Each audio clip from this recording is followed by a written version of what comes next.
It's World Cup day number 8, and it was a strange one, especially outside of the pitch. I mean, just look at this guy literally watching a match while he's being operated on.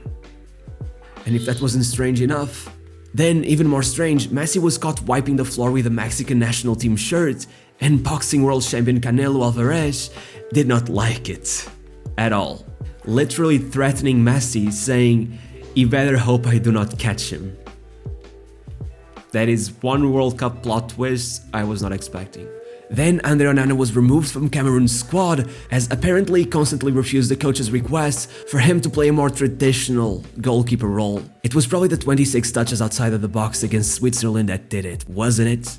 We also got this locker room backstage clip of the Saudi Arabian coach yelling at his players about their performance and then getting his translator to yell at them again in their native language, which is just hilarious. Messi, at the middle of the pitch, he has the ball, you stay in front of the defense. كورة مع ميسي انت You want to rally to go to mark him in the middle? تبغى عليه يخرج يروح يغطيه ويضغط عليه.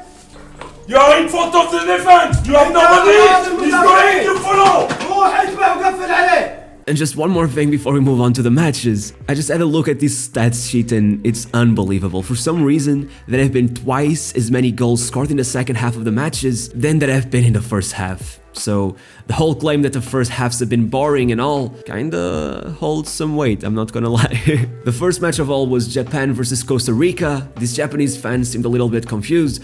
But anyway, Group E has been wild. I mean, you're gonna tell me that the Japan who beat Germany 2-1, lost 1-0 to Costa Rica, who lost 7-0 to Spain. The results haven't made any sense so far. You gotta love the World Cup. Regardless, Costa Rica scored with their only shot on target, and I'm not talking about the match, I'm talking about the entire tournament. It took them 3 hours of game time at the World Cup before they got the first shot on target. Still, it was a weird game. I mean, Japan were completely dominant. I can't believe they would choke this. If they had gotten the win, they would be already through to the knockout stage, and it would have been only the 4th time in their history they had ever made it there. Now they have to get a result against Spain, which doesn't sound too hopeful, but on the other hand, I literally just told you how insane and unpredictable this group has been, so I guess we'll see. But getting back to the match, Keylor Navas was incredible. Those saves in the last few minutes of the match were amazing. Totally reminded him of himself in 2014, which, by the way, we gotta have a talk about that. I don't think we valued Costa Rica's run in 2014 enough back then. It's unbelievable that this team went on to face the Netherlands, Greece, Italy, England, and Uruguay and came out without a single defeat in 90 minutes. They were one penalty away from making it to the semi-finals of the World Cup. Costa Rica, can you imagine? It's definitely not gonna happen this time around, but at least they were the first North American team to get a win at this tournament. The next match was Belgium versus Morocco. Once again, it started off pretty weird, with Moroccan goalkeeper Bono taking part in the anthem, but then strangely disappearing before the match started. Turns out apparently he was just feeling ill. He started getting dizzy and all while singing the anthem, so they thought they were better off to get the other goalkeeper in, and it worked out pretty well. He actually kept a clean sheet and they beat Belgium 2-0. There has to be something wrong with Kevin De Bruyne. By halftime, no one in the squad had completed fewer passes than him. Then in the second half, he tried to make up for it, and he finished the match with twice as many final third passes than anyone else, and still only managed to create one chance. It's looking rough. 2 days ago, they said they were too old and they were missing too many key players and had no chance of winning the World Cup, which was strangely honest, but honestly, looking at it now, you might have a point. Their average age is 30 years and 177 days, pretty much the highest at the World Cup, and they seem to have lost it in a way. However, I have to say, Kevin De Bruyne must have not watched the last World Cup, because we all saw 33-year-old Modric take a Croatian squad with an even higher average age to the final of the World Cup. So maybe he has to work a little bit on his mentality, because he's sounding too hopeless too fast. Obviously, Morocco made the most of this and scored twice in the second half, and now they are not only one of the 2 teams to make it this far into the World Cup without conceding, but they're also statistically the team with the highest chance of qualifying from this group. This is really like frustrating. I always feel like Belgium are the Tottenham of national teams. Still, in one final and wholesome note, Hakimi celebrating with his mom was pretty heartwarming. Then Croatia versus Canada. I'm not sure if you guys saw this, but for some reason a few days ago, the Canadian coach decided it was a good idea, after failing to win his first match, to warn Croatia that he was going to F them. He literally said it like that. I'm not even the one censoring it or anything. For some reason, he thought he was going to strike fear on them by saying he was going to F them. Regardless, funnily enough, that whole thing prompted this newspaper cover, but turns out, 67 seconds into the match, Alphonso Davies scores, putting Canada in front. This was the fastest goal yet at the 2022 World Cup, and it was also Canada's first ever goal at any World Cup. It was a beautiful thing to see, especially with Alphonso Davies being the goal scorer.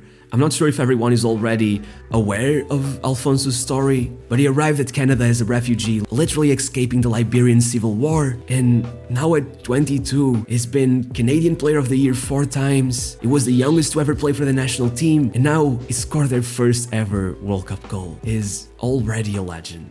Yeah, but at the end of the day, Kovacic, Brozovic and Modric were just so solid. That midfield is secure. I literally can't remember Kovacic missing one single pass into the final third. It was incredible. And overall, this team was just scary this time around. They constantly made something out of nothing, and I wouldn't want to face them. The end result was 4-1. Which led Kramaric to joke about the whole F them situation and to thank the Canadian coach for the extra motivation. But still, you gotta say, this Canada squad is pretty impressive. They're a joy to watch, and a lot of the players are still very young. Obviously, not Hutchinson. And a lot of the players are still very young. If only they had beaten Belgium. Speaking of Hutchinson, by the way, this was pretty funny.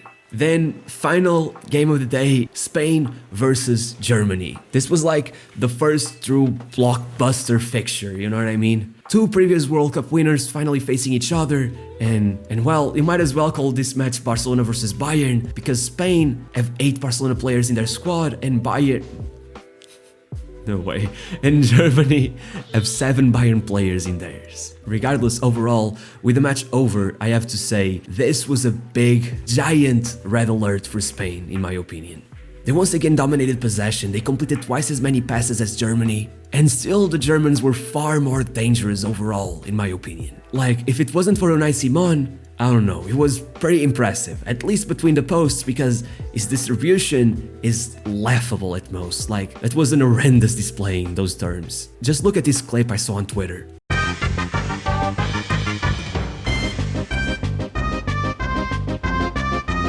Not a good look. Still, when it comes to finishing, we got 2 great goals. If you still don't know Fulkrug, let me give you a quick introduction. He plays for Werder Bremen, a striker of course, and this season is on 10 goals and 2 assists in 1400 minutes. I'm not sure about the math yet, but like, the frequency at which he's been getting his name on the scoreboard is unbelievable. Another standout was Pedri, 20 line-breaking pass attempts, and he completed every single one of those. This guy just turned 20 years old, like 3 days ago. And on a similar note, Rudiger was insane as well. He entered 10 duels and also won every single one.